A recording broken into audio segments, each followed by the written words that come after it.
It's not right for an 18-year-old child to possess the ability to own a firearm. Like, you own a piece of metal that its one job is just designated to kill.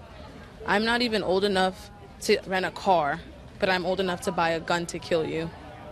Think about that for a minute. Well, it has been exactly 1 week since that tragic school shooting that killed 17 people in Parkland. Since then, we've seen outrage and demands for change. Now students are walking the halls of Florida State Capitol wanting action on gun control. And it's all being led by students who attended Marjorie Stoneman Douglas High School in Parkland. We have team coverage for you tonight from Tallahassee. First Coast News reporter Jeff Vallon is there with Heather Crawford, and she kicks off our team coverage tonight. Heather, the kids are making some very strong points. They sure are, Jeannie. They are letting their voices be heard. You know, it was just over a week ago that many of these students were thinking, how am I going to pass my math test? Am I going to get my homework done? Fast forward to a week later, and over the past 7 days, they've had to bury their classmates, their teachers, their coach. And today, while they still grieve the loss of those 17 lives lost on Valentine's Day in that mass shooting at their high school, they came here to the state capitol in Tallahassee with one mission: to spark change. I heard from Alfonso Calderon. He is a student at Douglas High School, and he described being locked in a closet for 4 hours. He says they may be kids, but they understand what it's like, what this violence can do. He had to text his parents telling them he loved them. He may never see them again, telling them goodbye. Now, he made it out alive and vowing to say that this is a movement that is not going to stop here today. He said it's not just about the students in Parkland, it's about students all across the country. Those same sentiments echoed by another student from Douglas High School I spoke to. Her name is Tyra Hemans, and she told me it's her generation that is going to make this change happen. Listen to what she told me today.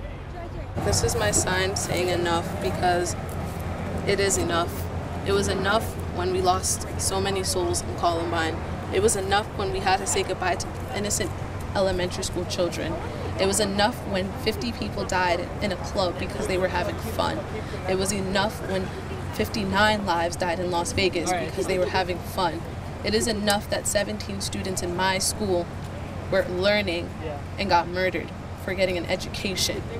Enough. While hundreds and hundreds of students were out here on the steps of the state capitol today for the Never Again rally, dozens of survivors of the school shooting were inside the capitol meeting one-on-one in small groups with lawmakers, urging them to pass gun control measures. And continuing our team coverage now is my colleague Jeff Vallon. Jeff? Yes, Heather, and as you say, while thousands of folks were gathered midday outside the State House, it was the students from Parkland on the inside being heard. They've spent much of the day meeting with some of the state's highest-ranking elected officials. Right now, meeting with Governor Scott, according to schedule. Now, those meetings were closed to the media, but at a press conference halfway through, some survivors of last week's shooting were already voicing skepticism. The most we've gotten out of them is, we'll keep you in our thoughts, you are so strong, you are so powerful. We've heard enough of that. We've heard enough of, we are so strong, we are so powerful, because that is not why we are here today. You're going to be hearing more from those students at 5:30, 6 o'clock, and 7 o'clock this evening. Those students will begin their 7-hour bus ride back to Parkland right after they finish their meeting with Governor Scott. We're told that will be roughly 7:30 this evening. Jeff Vallon, First Coast News on your side. Let's send it back now to Heather.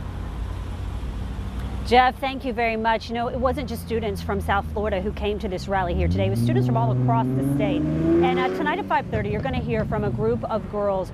They skipped school today to be here to advocate for gun control measures. They said they don't want to see any other student ever again die in a shooting at a school. So you're going to hear from them tonight on First Coast News at 5:30. We are live in Tallahassee. Heather Crawford, First Coast News on your side.